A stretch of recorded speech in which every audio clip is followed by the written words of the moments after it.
संकेत आता रिकवर होत आला होता. नेहमी प्रयत्न करायचा, स्नेहाशी बोलायचं, माफी मागायचा, पण ती नेहमी निघून जायची. त्याच्याविषयी तिच्या मनात एक प्रकारची भीती बसली होती, जी दूर करण्याचा अतोनायक प्रयत्न तो करत होता. मान्य आहे, चूक झाली, पण एकदा माफ कर स्नेहा. हो, परत कधीच तुला नाराज करणार नाही, दुखावणार नाही. प्लीज एकदा माफ कर. म्हणून त्याचं मत त्याला खात होतं. वीरशी पण त्याने माफी मागितली. शेवटी लहान भाऊ म्हणून त्यानेही मोठ्या मनाने माफ केले. पण स्नेहाला दुखवू नको या शर्तवर, आणि जोपर्यंत ती स्वतःहून माफ करत नाही तोपर्यंत तिची माफी मागायची, असंही सांगितलं. संकेत पण तयार झाला आणि एक जोरात हक केले वीरला त्यानं. 15 दिवसानंतर एके दिवशी दुपारी घरात कोणीच नव्हतं. बाबा झोपले होते. संकेतचं बँडेज आणि टाकेही निघाले होते. स्नेहा कपाट आवरत असताना संकेत मागे येऊन उभा राहिला. नाही, दरवाजाही लावून घेतला. स्नेहा, मला बोलायचं आहे तुझ्याशी. त्याच्या अशा मागे येण्याने स्नेहा घाबरून गेली. तिच्या चेहऱ्यावर भीती, चिंता असे मिश्र भाव होते. त्याला बघून ती मागे मागे सरकू लागली. हातपाय लटलट कापत होते. तोंडातून शब्द बाहेर पडत नव्हता. डोळ्यात पाणी जमा झालेले. कसेबसे बोलण्याचा निष्फळ प्रयत्न ती करत होती. हे बघ स्नेहा, घाबरू नको. मी काहीही करणार नाही तुला. फक्त ऐकून घे माझं. Please please. मी मागे सरकतो. वाटलं तर फक्त तू पळून नको जाऊ. प्लीज रिक्वेस्ट करतो. बोल ना. नाही जाणार ना? ती मान हलवून नाही म्हणते. कसेबसे डोळ्यातील पाणी रोखून ती तिथे थांबते. मला माहीत आहे स्नेहा, तू खूप सहन केले आहे. मला हे लग्न मान्य नव्हतं. माझं प्रेम होतं राधावर, मनापासून. पण आईमुळे हे लग्न केलं. लग्न झालं तरी मी राधा कॉन्टॅक्टमध्ये होतो. बोलायचो, भेटायचो. पण जेव्हा कधी तुझा विषय निघायचा, आमच्यात भांडणं व्हायची. त्याचा राग तुझ्यावर घरी आल्यावर मी काढायचो. मला समजलेही नाही मी कधी तुझ्याकडे ओढला गेलो. कधी राधासाठीची माझ्या मनातील ती जागा तू घेतलीस. तुला रडताना पाहून माझ्या काळजाचं पाणी पाणी होतंच. त्या दिवशी असं वाटलं त्या मनीषचे हात मुळासकट उपसून टाकावेत, ज्यानं तुला स्पर्श केला. राधाचं आणि माझं भांडणही त्या दिवशी तुझ्यामुळंच झालं होतं. मी तिला हक करताना तुझं नाव घेतलं होतं म्हणून ती रागावली होती. पण समजलंच नाही असं का केलं ते मी. तिच्यात तुला पाहायला लागलो होतो. पण राधानी हकलल्याचा रागही होताच. म्हणून घरी आल्यावर तुझ्यासोबत सगळं. सॉरी स्नेहा, खरंच असं काही करण्याचा माझा कधीच मनात नव्हतं. अनावधानाने सगळं घडलं. मला माफ कर. संकेत गुडघ्यावर बसून तिचे हात हातात घेऊन माफी मागत होता. त्याच्या डोळ्यात पश्चाताप स्पष्ट दिसत होता. स्नेहाच्या डोळ्यात पाणी होतं. ते त्याच्या हातावर पडले. तसं त्याने चमकून वर पाहिलं तर ती रडत होती. अंग कापत होतं तिचं. हे बघ, तू रडू नको. तुझी कधीच काहीच चूक नव्हती. सगळी चूक माझी होती पहिल्यापासूनच. प्लीज स्नेहा, रडू नको. म्हणून तो उठून हाताने तिचे अश्रू पुसू लागतो, तरी ती अजून मागे सरकते. स्नेहा, तुला पाहिजे तेवढा वेळ घे. नको बोलूस माझ्याशी हवे तर, पण अशी उदास नको राहत जाऊ. तू हसताना खूप गोड दिसतेस. स्नेहा प्लीज, केलंस ना मला माफ? बोलू नकोस. मानेने सांग, केलं ना माफ? ती मानेनेच हो म्हणून निघून जाते. संकेतला आता खूप हलके हलके वाटत असते. मनावरचं ओझं त्याचं कमी झालतं. आता राधाही बोलून सगळं सॉर्ट आऊट करायचं होतं. संकेतने माफी मागितल्यावर घरात थोडं रिलॅक्स वातावरण झालतं. संकेत स्वतःहून तिच्याशी बोलत होते. स्नेहा फक्त मान हलवून होकार नकार कळवत होती. थोड्याफार प्रमाणात राग निवला होता तिचा. पण आईबाबालाही आता ह्यांच्या सगळं नीट होईल ही आशा वाटू लागली. आज आईचा वाढदिवस होता म्हणून स्नेहानी आणि वीरनी सगळं घराला डेकोरेशन केलतं. बलून्स, कॅन्डल्स लावून. स्नेहानी आईला साडी आणली होती आणि तीच घालण्याची विनंती पण केलती. केक कापायला आल्यावर स्नेहा लाईट ऑफ करते आणि आईला अजून एक गिफ्ट असं सांगते आणि एक फोकस आईबाबाच्या रूमच्या इथं लावते. ते दृश्य बघून सगळे अचंबित होऊन जातात. आज इतक्या वर्षांनी बाबा स्वतःच्या पायावर चालत हातात आईसाठी गुलाबाचा बुके आणि अजून एक गिफ्ट घेऊन येत होते. सगळ्यांच्या डोळ्यात पाणी होतं.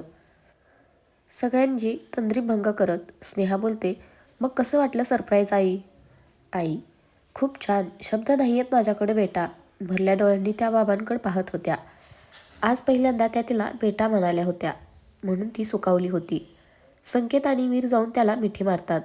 आज किती वर्षानंतर त्यांचे वडील असे समोर उभे होत होते, पण बिना सहारा. पण हा चमत्कार झाला कसा? वीर, बाबा, हे सगळं माझ्या मुलीमुळं झाले. मला वाटायला लागलं होतं की मी आता अडगळीच्या वस्तूसारखा झालोय. तुमच्यावर ओझं म्हणून मी नेहमी शांत असायचो. पण हिनं माझ्यात आत्मविश्वास जागवला की मी आजही चालू शकतो. आम्ही फिजिओथेरपिस्टकडे जात होतो 3 महिने आणि आल्यावर स्नेहा माझ्याकडून प्रॅक्टिस करून घ्यायची, मालिश करायची, मला लोकांच्या गोष्टी सांगायची, रोज पुस्तकं वाचून दाखवायची. त्यामुळेच मला आत्मबळ मिळाले आणि हिच्या जिद्दीपुढे माझ्या अंगत्वाला मात करावीच लागली. ही जर आपल्या आयुष्यात आली नसती तर मी अजून पण त्या चेअरवर बसूनच राहिलो असतो. थँक्यू बेटा. धन्यवाद. आणि तो पण मला, काय बाबा, जा मला नाही बोलायचं तुमच्याशी. म्हणून स्नेहा रागाने तोंड फुगवते. अरे काय झालं माझ्या मुलीला? मला मुलगी म्हणता आणि थँक्यू पण, नॉट फेअर बाबा. सगळे इमोशनल होऊन जातात. स्नेहाच मग पुढे होऊन आईला केक कापायला सांगते. सगळे एकमेकांना केक भरवतात. संकेत तिला भरवायला जातो तर ती केक हातात घेते. सगळे आईला गिफ्ट देतात.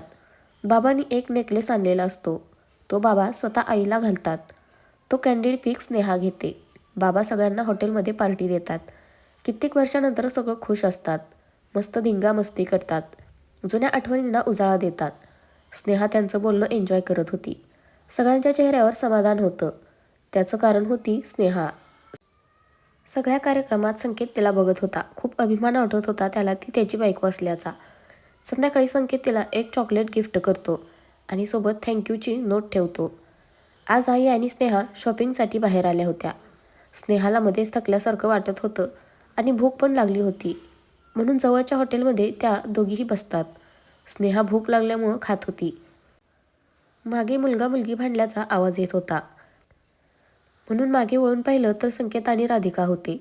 राधिका आणि संकेत एकमेकांच्या मिठीत होते. हे बघून आईचा चेहरा लाल झालता. त्यांनी जाऊन जोरात संकेतच्या कानाखाली वाजवली आणि राधिकाला पण सुनावतात. संकेत फक्त स्नेहाकडे पाहत होता. स्नेहा सगळं बघून तिथेच चक्कर येऊन पडते. संकेत पळत जाऊन स्नेहाला उठवू लागतो. आई पण तिच्याकडे येऊन उठवू लागतात. पाणी मारतात तरी ती उठत नाही. ए स्नेहा, उठ ना बाळा, बघ ना माझ्याकडं. संकेत तिला उठवू लागतो. त्याच्या डोळ्यातून पाणी येत होते. राधा त्याच्याकडे बघून थक्क झालती. त्याच्या वागण्यावरून तो स्नेहावर प्रेम करू लागलाय हे समजून चुकलं होतं तिला. म्हणून ती तडक तिथून निघून गेली. आई, बघ नाही उठत नाही, सांग ना तिला, म्हणून संकेत त्यांना रडून सांगत होता.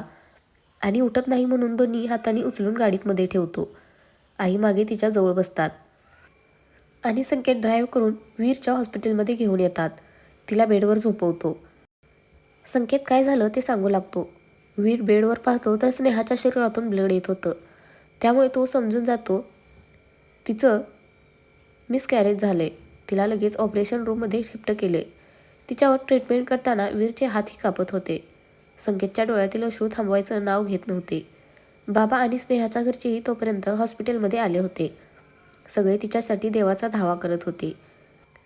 तिला ब्लड लागणार होते म्हणून संकेत त्याचं रक्त द्यायला जातो. डॉक्टर त्याला स्मोक ड्रिंक केले विचारतात. त्यानं 2 तासापूर्वी स्मोक केलेलं असतं म्हणून त्याला रिजेक्ट करतात आणि स्नेहाचा भाऊ तिला ब्लड देतो. आज आपल्या व्यसनामुळं आपण तिच्या कामी येऊ शकलो नाही म्हणून संकेतला अजूनच वाईट वाटतं व आपले अश्रू लपवून तो तिथेच खिडकीच्या कोपऱ्यात उभा राहतो. थोड्या वेळाने वीर बाहेर येतो. सगळे स्नेहाबद्दल चौकशी करत होते. वीर, ती तिचं मिसकॅरेज झाले. आम्ही पुढची ट्रीटमेंट दिली आहे. पण संकेत, पण काय वीर, बोल ना, माझी स्नेहा ठीक आहे ना? बोल ना, बोल वीर. संकेत जवळजवळ ओरडतो. संकेत, ती सिरियस आहे. मेडिसिनला काहीच रिस्पॉन्स देत नाही आहे. प्लस रेट पण कमी होत चालले आहेत. BP लो झालाय असं वाटतंय. तिला जगायची इच्छाच उरली नाही आहे. तेवढ्यात एक नर्स येऊन स्नेहाला श्वास द्यायला त्रास होतोय म्हणून सांगते. वीर पळत तिच्याकडे जातो. स्नेहा जोरजोरात श्वास घेत होती. संकेत मनात, बच्चा, मी तिला भेटायला गेलो होतो पण हे सांगायला की माझं तुझ्यावर खूप प्रेम जडले. का स्नेहा, मी तुला काहीच सुख नाही देऊ शकलो. पहिल्या दिवसापासून तुला कोणत्याच इच्छा अपेक्षा मी पूर्ण नाही करू शकलो. खरंच मला माफ कर. मला सुधारण्याची एक संधी दे बाळा. मी खरंच सगळ्यात चांगला नवरा बनवून दाखवेल सगळ्यांना. यापुढं तुला कसलाच त्रास होणार नाही ह्याचीही काळजी घेईल. फक्त एकदा देवा माझ्या स्नेहाला माझ्याकडे परत कर. मी कधीच दुःखाची झळसुद्धा तिला लागून देणार नाही. एकच मागणं मागतो देवा, तिला परत दे माझ्यासाठी. ती इतका देवधर्म करती, तिची इतकी परीक्षा नका पाहू. प्लीज देवा, माझ्या स्नेहाला नीट करा. संकेत आज पहिल्यांदा देवाकडं स्नेहाला मागत होता. इकडे डॉक्टर शक्य ती सगळी ट्रीटमेंट देतात. शेवटी स्नेहा थोडी स्टेबल होते पण अजूनही बेशुद्ध अवस्थेत. तिला असं पेशंटच्या कपड्यात, नाकावर ऑक्सिजन मास्क, सलाईन, ऑक्सिमीटरवरती लावलेल्या मशीन्स या अवस्थेत पाहून तिच्या मम्मी पप्पांचा अश्रूचा बांध सुटला. आपली लाडाची लेक जी नको म्हणत असताना आपण तिचं लहान वयात लग्न केलं, संसाराच्या जबाबदाऱ्या टाकल्या. आजच्या तिच्या ह्या अवस्थेला आपण जबाबदार आहोत असं त्यांना वाटू लागलं. का आपण स्नेहा अजून मोठी व्हायची वाट नाही पाहिली म्हणून ते धाय मोकलून रडत होते. संकेत पहिल्यांदा त्याच्याशी बोलून त्यांचं सांत्वन करत होता. लग्न झाल्यापासून फक्त जुजबी बोलायचा. संकेत, तुम्ही प्लीज रडू नका. मम्मी पप्पा, आपल्या स्नेहाला काही नाही होणार. मी आहे ना. तुमचा मुलगा माझ्यावर विश्वास ठेवा. ती बरी झाली की तुम्हाला ओरडेल काय झालं, का रडताय म्हणून. आता ती बरी आहे. थोड्या वेळाने शुद्धीवर पण येईल. प्लीज रडू नका. आज तो जावई नाही, मुलगा म्हणून त्यांची समजूत काढत होता. म्हणून त्यांनीही स्वतःला सावरलं. आईबाबालाही आता चिंता मिटली असे वाटले. 2 तास झाले तरी स्नेहा शुद्धीवर आली नव्हती. वीरची परवानगी घेऊन संकेत ICUमध्ये स्नेहाकडे गेला. तिचा हात हातात घेऊन, बच्चा डोळे उघडा प्लीज. तू म्हणशील हे काय नवीन ह्याचं बच्चा, पण हो, आजपासून मी तुला असंच म्हणणार. आपल्याला मुलं झाली ना तरी पण. लहान आहेस ना माझ्यापासून. खूप झोप काढलीस यार, उठ ना. सगळे तुझी वाट पाहतात. हे तुझे मम्मी पप्पा, दादा पण आलेत. तुझा वीरदा दाखवत नाही, पण तो पण अजून खूप टेन्शनमध्ये आहे. आई बाबा पण काळजी करतायत यार तुझी. उठ ना बच्चा. मला खूप टेन्शन येते आता. उठून वाटलं तर माझ्याशी भांड, पण आता हा अबोला नाही सहन होते मला. प्लीज उठ ना स्नेहा. म्हणून संकेत तिचा हात हातात घेऊन तिथेच बसून राहतो. 2 तासांनी तिला शुद्ध येते. तिला बघून त्याचा आनंद गगनात मावेनासा होतो. पळत जाऊन डॉक्टरला बोलावतो. सगळं ठीक आहे म्हणल्यावर तिला वॉर्डमध्ये शिफ्ट केलं जातं.